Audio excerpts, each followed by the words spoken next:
10 वर्षपछि कसैलाई भेट्नु अघिको रात कस्तो हुन्छ तिमीलाई थाहा छ? हिजो रातिको त्यो मेसेज अझै स्क्रिनमा छ।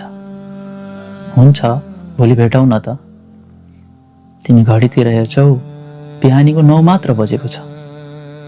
भेट्ने बेला साँझको 5 बजे तय भएको थियो, तर तिमी अहिले नै तयार हुन थाल्छौ। हातहरू व्यस्त राख्न खोज्दै, दिमाग शान्त राख्न नसकेर। तिमी अलमारी खोल्छौ अनि कुन सर्ट लगाउने भनेर धेरै बेर सोच्छौ। 2 पटक सर्ट फेर्छौ पनि अनि आफैलाई सोध्छौ, यति ठुलो कुरा हो र यो? तर हात अझै काँपिरहेकै छ। ऐना अगाडि उभिन्छौ र लामो समयसम्म आफ्नै अनुहार हेर्छौ। अनुहारमा ती दिनका रेखाहरू छन् र आँखामा त्यही पुरानो चिजकाहट अझै बाँकी छ। ठ्याक्कै त्यस्तै चिजकाहट जुन बेन्चमा फित्ता नबाद हिँडेको त्यो साँझ आएको थियो। दिनभरि समय बित्दैन, तिमी घडीतिर हेर्छौ। 10, 12, 2, 4 पिठभित्र एउटा डल्लो जस्तो कसिँदै जान्छ हरेक घन्टासँगै। अनि साँझको 5 बज्न 30 मिनट बाँकी छँदा तिमी चौतारीतिर हिँड्न थाल्छौ। पाइला अलिक ढिला र हृदय अलिक छिटो। चौतारी उस्तै छ, बेन्च उही छ, अलि पुरानो भएको, काठमा समयको दाग बसेको। पिपलको रुखले अझ छाया फैलाएको छ, पहिले भन्दा ठुलो। गन्ध उस्तै छ, भिजेको माटो, पुरानो काठ। नाकमा पर्ने बित्तिकै मुटुले एउटा धक्का महसुस गर्छ, मानौ समय पछाडि तानिन्छ। तिमी टाढैबाट उसलाई देख्छौ, त्यहाँ उभिएको, फोन हेर्दै, मानौ आफ्नै छायातिर हेरिरहेका छौ। तिम्रो खुट्टा त्यहीँ अडिन्छन् एकैछिन, हिँड्न सक्दैनौ र एकपटक सास थामेर छोड्छौ अनि पाइला अगाडि बढाउँछौ। उसको नजिक पुग्छौ र उटाउको उठाउँछ। दुवैको आँखा भेट्छ र 1 सेकेन्डको लागि बीचको त्यो 10 वर्ष मानौ कतै हराउँछ। त्यही चौतारी, त्यही 2 अनुहार। धेरै समय भयो है, ऊ भन्छ हल्का हाँस्दै। आवाज हल्का काँपेको तिमीले सुन्छौ र थाहा पाउँछौ ऊ पनि उत्तिकै डराएको रहेछ। हो, तिमी भन्छौ। घाँटीमा एउटा डल्लो अड्किन्छ, अरू शब्द निस्किँदैन।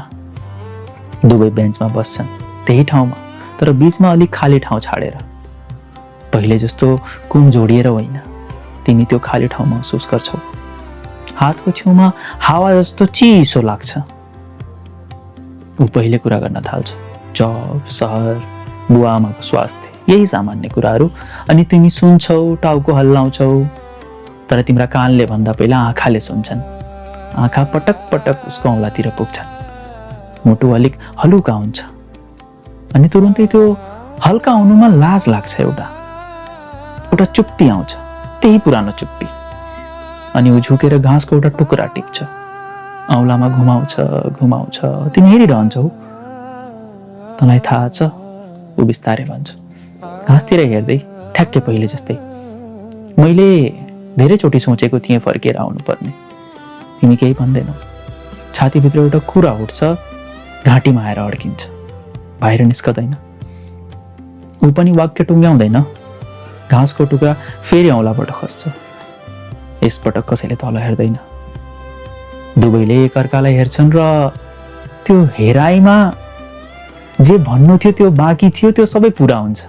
मानौ बिना शब्द नै सबै कुरा भनिन्छ त्यहाँ।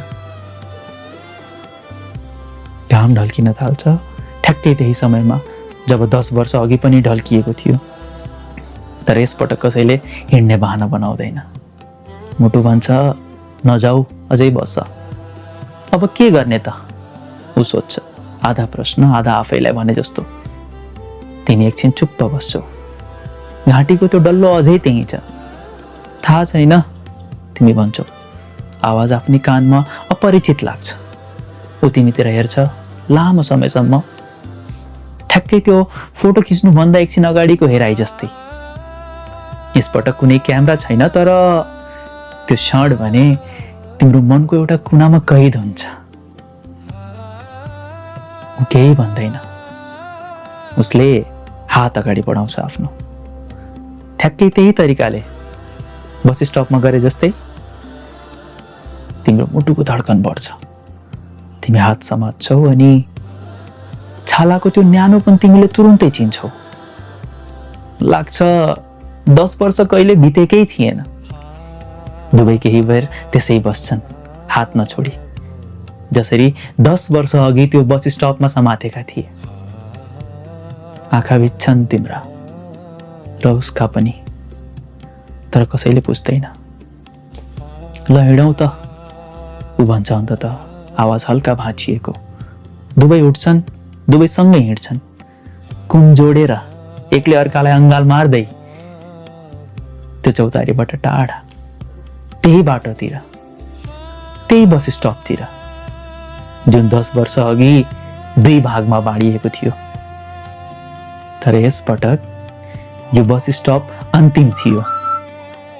10 वर्षको लामो यो यात्रा आज यहाँ सकिन्छ।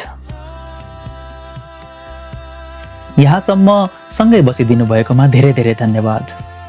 एउटा सानो अनुरोध गर्न चाहन्छु, यदि तपाईलाई लाग्छ यो च्यानल तपाईको लागि हो भने कृपया सब्स्क्राइब गरिदिनु होला, र तपाईलाई लाग्छ आज यो सुन्न आवश्यक छ कसैलाई भने उसलाई पनि यो भिडियो शेयर गरिदिनु होला।